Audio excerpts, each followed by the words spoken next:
Hey people, so we're making paleo hot and sour soup today. This is a pork tenderloin, so you slice them to thin strips or just as thin as smaller pieces as you can. Now we're going to season them.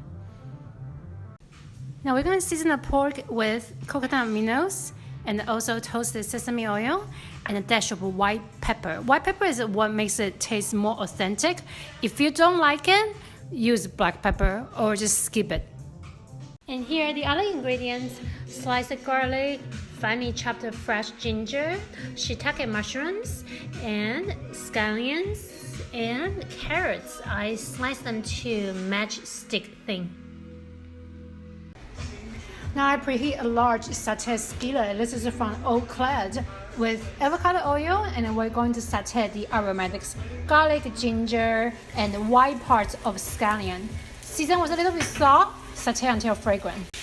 Now I add the seasoned pork and just sauté until they turn white, almost cooked through. Season with a little bit salt, and you want to hear a sizzling sound. So what this does is we are creating a flavor base, all from natural and ingredients. So we're not relying on any store-bought seasonings.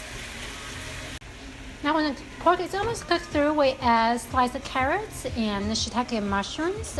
And remember to season with more salt to bring out more flavor. After we saute the carrots and shiitake mushrooms for about 1 minute, and now I added chicken stock. Now you just want to have enough water that can kind of cover the ingredients a little bit, but not totally submerge them. Now we're gonna bring it to a slow. So I'm gonna cook over medium heat and then close with a lid and then bring it to simmer, because you wanna make sure the pork is cooked through and the mushrooms turn a little bit softer. Now the soup is simmering, we're going to actually season the broth. So we're going to add a little bit coconut aminos, and it's hot and sour soup, so I use this complete Whole30 compliant AIP hot pepper sauce.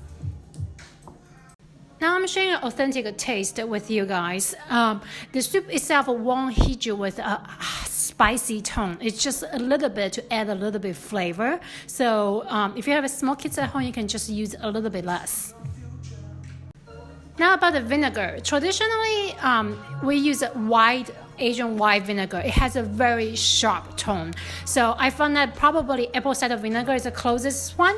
You can also use rice vinegar for a milder version. So all the seasoning measurements are on my website, but really you should actually make some adjustments to suit your own taste. Perhaps you like things a little bit more sour tone. Perhaps you like things has a more savory tone. So make adjustments. And my coconut aminos, apple cider vinegar, and my AIP hot pepper sauce in a soup, and I'm gonna give a stir, taste, and then start making adjustments. So I just give a taste, a little bit more hot sauce and a little bit more salt, and I'm also going to add a little bit of white pepper. This is to give it more authentic taste.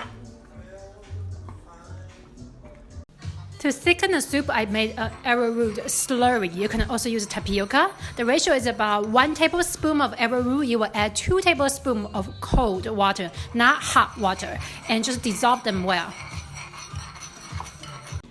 Now when the soup is hot boiling, we're actually going to turn off the heat and then add in the eggs.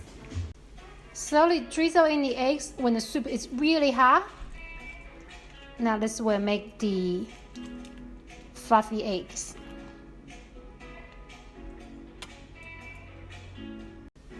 Let it stand for a few minutes and gently whisk. See? The eggs is showing up. So now you have a fluffy eggs, and now next thing we're going to thicken the soup a bit. Now when the soup is bubbling again, and I'm gonna give the slurry a quick stir, and I'm gonna add it in. Don't bring it to too hot boil, just let it shimmer, and it will thicken in about 1 minute. So let it simmer for about 1 minute and then turn off the heat and your soup is done, because if you cook any longer, you will break down the thickening texture. And now we're just going to sprinkle some scallions. Now I am going to garnish it with green scallions. If you like, you can also sprinkle with a bit more white pepper. And this is a very healthy hot and sour soup.